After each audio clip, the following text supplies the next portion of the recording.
अस्सलाम वालेकुम दोस्तों।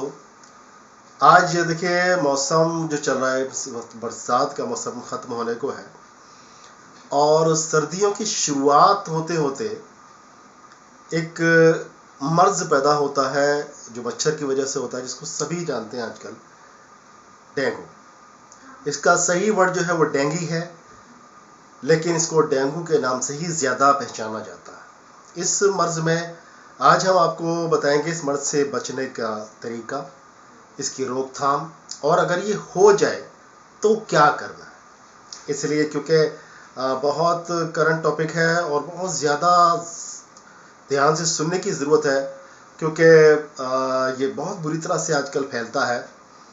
तो ये कैसे होता है, क्या होता है, पहले थोड़ी सी बात इस पर करेंगे, फिर आपको एक दवा बताऊंगा मैं, जिसको अगर आपको डेंगू हो जाता है और आपके प्लेटलेट्स डाउन हो जाते हैं तो प्लेटलेट्स को कैसे बहुत तेज़ी के साथ में बढ़ाया जा सकता है। तो बात करते हैं, चलिए, कि किस तरह से डेंगू होता है। तो पहले देखिए, सबसे पहली चीज़ जो क्या है, डेंगू का जो मच्छर है वो साफ पानी में पनपता है। जैसे दूसरी बीमारियों के मच्छर है, मलेरिया का मच्छर अक्सर गंदे पानी में, ठहरे हुए पानी में पनपता है, लेकिन बरखिलाफ इसके होता क्या है, ये जो डेंगू का मच्छर है ये साफ पानी में पैदा होता है। इसलिए सबसे पहला आपका जो काम होना चाहिए वो होना चाहिए कि इस मौसम के आते आते आप ये देखें कि आपके कहीं कूलर में, यानी एयर कूलर जो है उसका कहीं पानी उसमें भरा हुआ तो नहीं रह गया है, क्योंकि सबसे ज़्यादा उसी में मच्छर पनपने की आशंका होती है, बल्कि उसी में मच्छर पनपते हैं और आपको पता भी नहीं चलता। अंदर अंदर ये मच्छर पैदा होता है, इनका लार्वा पैदा होता है, फिर ये जवान हो जाते हैं आप पर अटैक करने के लिए, और बड़ी बेरहमी के साथ अटैक करते हैं और आपको बीमारियों में मुब्तला कर देते हैं। तो सबसे पहला ख्याल क्या रखना है, हमें घर में हमारे कहीं पानी इकट्ठा नहीं होना चाहिए। इसके अलावा अगर आपके ऊपर टैंक रखा हुआ है, और वो टैंक कभी कभी ऐसा भी होता है टैंक ख़राब हो जाते हैं, उसमें बहुत सा पानी इकट्ठा रहता है, उस पर ध्यान नहीं दिया जाता, वहाँ भी अक्सर शहरों में मच्छर पैदा हो जाते हैं और वो डेंगू के मच्छर फिर नीचे उतरने में उनको कोई कठिनाई नहीं होती है और वो अपना काम चाह ही कर देते हैं। तो दोस्तों, ये बचाव बहुत ज़रूरी है। मच्छरों से बचिए, मॉस्किटो रिपेलेंट क्रीम वगैरह का इस्तेमाल करिए या फिर मच्छरदानी वगैरह का इस्तेमाल करिए ताकि मच्छरों से बचे रहें। लेकिन अब आगे की बात करते हैं, अगर डेंगू हो ही जाए तो क्या करना है। देखिए, डेंगू क्या है। डेंगू एक इसका बैक्टीरिया है जो बॉडी के अंदर जाता है और तकरीबन 14 दिन तक आपकी बॉडी के अंदर रहता है। तीसरे चौथे दिन इसके सिम्टम्स जाहिर होने लगते हैं। 3-4 दिन तक इसके सिम्टम्स की साइलेंटली पड़ा रहता है बॉडी के अंदर, और जब इसके एंटीबॉडीज़ बनते हैं तब ये बॉडी के अंदर हलचल पैदा करता है और इसके साइन और सिम्टम्स नज़र आने लगते हैं कि डेंगू हो गया है जिस्म के अंदर। अब डेंगू के सिम्टम्स मेनली क्या है, देखिए, बुखार तो होता है, बुखार अक्सर वायरल भी इसी मौसम में चल रहा होता है, टाइफाइड भी इसी मौसम में चल रहा होता है, और साथ में डेंगू भी इसी में शरीक हो जाता है। तो इसको कैसे पहचाने कि आखिर ये डेंगू है, टाइफाइड है या फिर वायरल है। तो इसको पहचानने के लिए सबसे पहले डेंगू को बता रहे हैं, डेंगू को किस तरह से पहचाना जाए। देखिए, डेंगू के अंदर दर्द बहुत शदीद होता है, जिस्म के अंदर मखसूस तौर से टांगों में बहुत तेज़ दर्द और जकड़न वाला दर्द होता है, आपकी गर्दन में भी बहुत सख्त दर्द होता है, और इसीलिए इसको कभी कभी गर्दन तोड़ बुखार के नाम से भी पहले जाना जाता था। सर में दर्द होता है, पीठ में बहुत दर्द होता है, और पूरी बॉडी के अंदर जोड़ जोड़ में दर्द होता है और असहनीय दर्द होता है जिसको बर्दाश्त करना मुश्किल होता है। आप ही समझ जाइए, तेज़ बुखार के साथ में अगर ये सिम्टम्स आ रहे हैं तो आप डेंगू का टेस्ट करा लीजिए, लेकिन 3 दिन से पहले इसके टेस्ट नेगेटिव आता है, क्योंकि जब तक एंटीबॉडीज़ नहीं बनते हैं तब तक टेस्ट जो टेस्ट है वो नेगेटिव ही आता है। तो एंटीबॉडीज 3-4 दिन में तैयार हो जाते हैं, तो आप तब जब इसको कराएंगे तो आपको पता चल जाएगा कि डेंगू का मर्ज हो गया है। अब डेंगू के मर्ज को ट्रीट कैसे किया जाए, कैसे इसका ट्रीटमेंट किया जाए, तो देखिए, एक चीज़ मैं आपको बता दूं, डेंगू का अपना कोई इलाज नहीं है, इसकी एक मुद्दत है, ये लगभग 14 दिन का इसका साइकिल है, और 14 दिन के बाद ये खुद ही ख़त्म हो जाता है। लेकिन हमें इस अगर डेंगू हो जाए तो ख्याल किस चीज़ का रखना है, ये ध्यान से सुनने की बात है। इसको बहुत ही ध्यान के साथ में सुनिए, करना क्या है। डेंगू जब हो जाता है तो 14 दिन की बीमारी होती है, 14 दिन में ये अपने आप क्योर हो जाता है। लेकिन ये किन चीज़ों पर असर डालता है, सबसे पहला असर डालता है ये प्लेटलेट्स पर। आपकी प्लेटलेट्स, आपके बॉडी के अंदर जो प्लेटलेट्स होती हैं, जो ब्लड में प्लेटलेट्स होती हैं, जिनका काम होता है ब्लड में थक्का जमाना, यानी कहीं से कटफट जाता है, जब ब्लड निकलता है तो उसको और सेल्स के साथ मिलके ये वहाँ पर हीलिंग का काम करते हैं, और ये जो थक्का बन जाता है, ब्लड का क्लॉटिंग हो जाती है, ब्लड वहाँ से बहना रुक जाता है।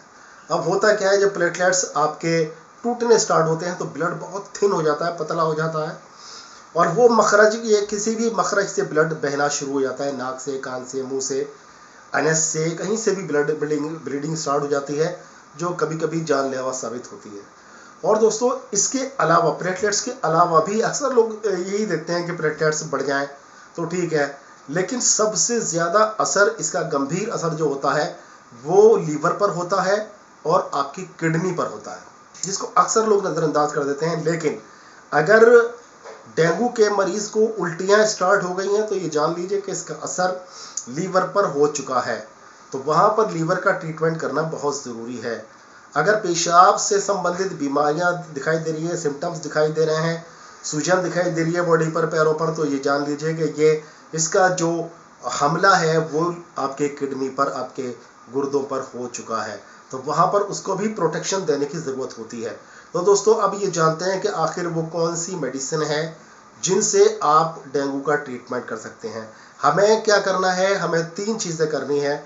हमें प्लेटलेट्स को बढ़ाना है, हमें किडनी की देखभाल करनी है और लीवर की देखभाल करनी है। ये काम हमें 14 दिन तक करना है। 14 दिन के बाद जब इसका जो बैक्टीरिया है वो किल हो जाएगा, उसके बाद में ये समस्या, ये ख़तरा जो है टल जाएगा। अक्सर डेंगू के अंदर जो मौतें होती हैं वो लीवर फेलियर की वजह से होती हैं या किडनी फेलियर होने की वजह से होती हैं।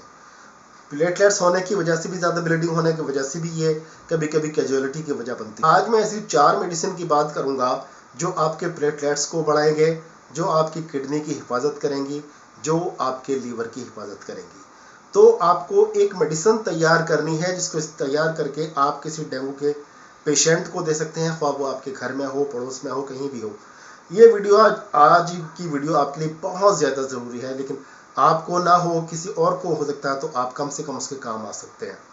तो कौन कौन सी मेडिसिन है, देखिए, सबसे पहली मेडिसिन जो है वो है कैरिका पपाया। यहाँ पर मैं पिक्चर भी लगा रहा हूँ और आपको इसके बारे में मुख्तसर सी, यानी कि संक्षेप में, ब्रीफ में जानकारी आपको भी दे रहा हूँ कि ये क्या है। कैरिका पपाया जो है ये पपीते के पत्ते से तैयार की जाती है, और आप जानते हैं कि पपीते का पत्ता आयुर्वेदिक मेडिसिन में भी काम आता है, इसी के लिए कि प्लेटलेट्स को बढ़ाने के काम में लिया जाता है।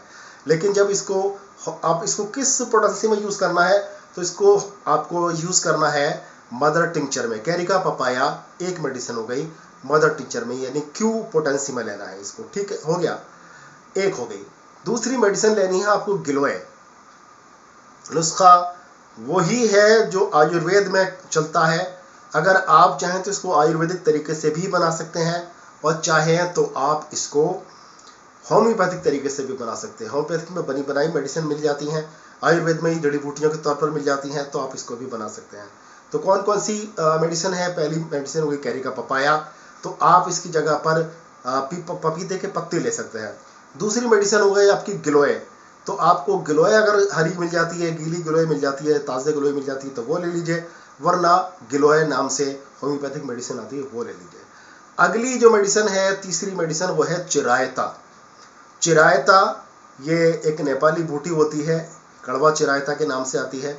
अगर आपको ये मिल जाए तो आप चिरायता ले लीजिए, वरना आपको अगर ना मिल पाए तो होम्योपैथिक मेडिसिन चिरायता के नाम से आती है, ये भी मदर टिंचर में लेनी है। 3 मेडिसिन यहाँ पर हो गई। चौथी मेडिसिन है एम्बिलिका ऑफिशियनालिस।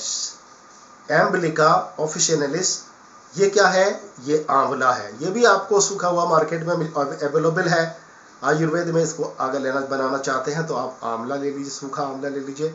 यहाँ पर 4 चीज़ें हमारी हुई। कौन कौन सी चीज़ें हुई हैं, एक तो पपीते के पत्ते हुए, दूसरी चीज़ हुई हमारी गिलोय, तीसरी चीज़ हुई चिरायता, और चौथी चीज़ हुई आंवला। आप चाहें तो इनको आयुर्वेदिक तरीके से, जड़ी बूटी की तरीके से बनाना चाहें तो वहाँ से ले लीजिए, वरना इसके मदर टिंचर आपको होम्योपैथिक मेडिसिन पर मेडिकल स्टोर पर मिल जाएंगे, वहाँ से ले लीजिए। इसको अब बनाना कैसे है, देखिए, अगर आप जड़ी बूटियों के तौर पर इसको लाए हैं सारी चीज़ों को, तो इनको बारीक पीसकर इनको पाउडर बना लीजिए या इनका काढ़ा बना लीजिए। आप इसको फिर इस्तेमाल करिए। आधा आधा कप अगर काढ़ा बनाया है तो इसको यूज़ करिए, वरना आधा आधा चम्मच दिन में 3 बार इसको पानी के साथ में यूज़ करिए। ठीक, ये हो गया। अगर आप होम्योपैथिक मेडिसिन लाए हैं तो ये 4 मेडिसिन आपको 30 ml का वायल होता है, उस वायल के अंदर आपको ये मेडिसिन चारों मिल जाएंगी। तो आपको क्या करना है, एक बड़ा वायल लेना है जिसमें आपको इन चारों को लौट देना है। इन चारों मेडिसिन को एक ही वायल के अंदर डालना है और इसको अच्छी तरह से हिलाना है ताकि ये आपस में मिल जाए, एक जान हो जाए। जब ये आपस में मिल जाए तब ये आपकी दवा तैयार हो गई है। अब आपको कैसे यूज़ करना है, आपकी इसकी 30 ड्रॉप्स लेनी है, थोड़े पानी में, आधा कप पानी में इसको डालना है। सुबह, दोपहर, शाम और रात को इसको 4 बार आपको लेना है। जिस टाइम गंभीर लक्षण दिखाई दे रहे हो आपको उस वक्त। जैसे जैसे इसके लक्षण घटते रहें इसका जो है टाइम घटा दीजिए। आप पहले 4 बार दे रहे थे, फिर 3 बार देना शुरू कर दीजिए। सुबह, दोपहर और शाम को 3 बार इसको 30 ड्रॉप्स आधा कप पानी में मिला के देना शुरू करें। आप देखेंगे इंशाल्लाह आश्चर्यजनक परिणाम इसके देखने को मिलेंगे। प्लेटलेट्स बहुत तेज़ी के साथ में बढ़ेंगे। इसके अलावा एक मेडिसिन होम्योपैथिक में आती है यूपिटोरियम पर्फ। यूपिटोरियम पर्फोरियम भी बोला जाता है इसको। यूपिटोरियम पर्फ, यहाँ पर क्या लगा रहा हूँ मैं, इसको भी देख सकते हैं। साथ में ये मेडिसिन भी चला सकते हैं और 200 पोटेंसी में ये मेडिसिन चलाई जाएगी। सुबह में सिर्फ एक बार 2 बूंद आपकी ज़ुबान पर सीधे आपके टंग पर डालिए और जब कुछ खाया पिया ना हो उसके 10-15 मिनट तक आप कुछ खाइए पिए मत। तो इंशाल्लाह आज से आपके और मदद मिल जाएगी फिर आपके प्लेटलेट्स को बढ़ाने में, और आपके किडनी और आपका जो लीवर है वो भी सुरक्षित रहेगा। आपका बुखार भी उतर जाएगा इसी से। तो दोस्तों इसका ख्याल रखिए। दूसरी चीज़, आपको क्या खाना है क्या नहीं खाना। तेज़ मिर्च मसाले वाली चीज़ें आपको नहीं खानी है। तली हुई चीज़ें आपको इस्तेमाल नहीं करनी है। कोल्ड ड्रिंक का इस्तेमाल आपको नहीं करना है। कोल्ड ड्रिंक का इस्तेमाल अक्सर लोग करते हैं इसमें, लेकिन आप ना करें तो जल्दी आप बेटर सही हो जाएंगे। जहाँ तक लिक्विड के सवाल है तो आप सब्जियों का सूप का इस्तेमाल करें और आप बकरी के दूध का इस्तेमाल करें। ज़्यादा से ज़्यादा पानी पिएं आप, और पानी को गुनगुना करके आप पानी पीते हैं तो ये भी आपके प्लेटलेट्स बढ़ाने में बहुत मदद करेगा। आप अनार का जूस ले लीजिए, आप मौसमी का जूस ले लीजिए, आप इस तरह के जूसेस ले सकते हैं। लेकिन बाज़ार के जो प्रिजर्वेटिव बने हुए जूस होते हैं उनके बजाय आप फ्रेश जूस का इस्तेमाल करिए। ज़्यादा से ज़्यादा लिक्विड पर डिपेंड करिए। जो सॉलिड फूड है वो अवॉइड करिए, मत खाइए, और ज़्यादा से ज़्यादा लिक्विड पर डिपेंड करिए। ज़्यादा लिक्विड लीजिए। आपका अभी आप इसको ग्लूकोज वाला पानी भी ले सकते हैं। तो आप देखेंगे कि ये मेडिसिन और आपका ये थोड़ा सा परहेज़, सिर्फ 14 दिन तक आपको अपना ख्याल रखना है। आप इंशाल्लाह ताला पूरी तरह से ठीक भी हो जाएंगे और आपको कमज़ोरी वगैरह भी ज़्यादा महसूस नहीं होगी अगर ये मेडिसिन आपके साथ चलते हैं और आप अपना पूरा ख्याल रखते हैं। तो दोस्तों फिर मिलेंगे इंशाल्लाह। अपना ख्याल ज़रूर रखिएगा और दुआओं में मुझे याद रखिएगा। फिर मिलेंगे इंशाल्लाह किसी बीमारी का बहुत ही अच्छा सा इलाज लेकर। तब तक के लिए अपने भाई डॉक्टर अख्तर शेरवानी को इजाज़त दें। अस्सलाम वालेकुम वरहमतुल्लाहि वबरकातुहू।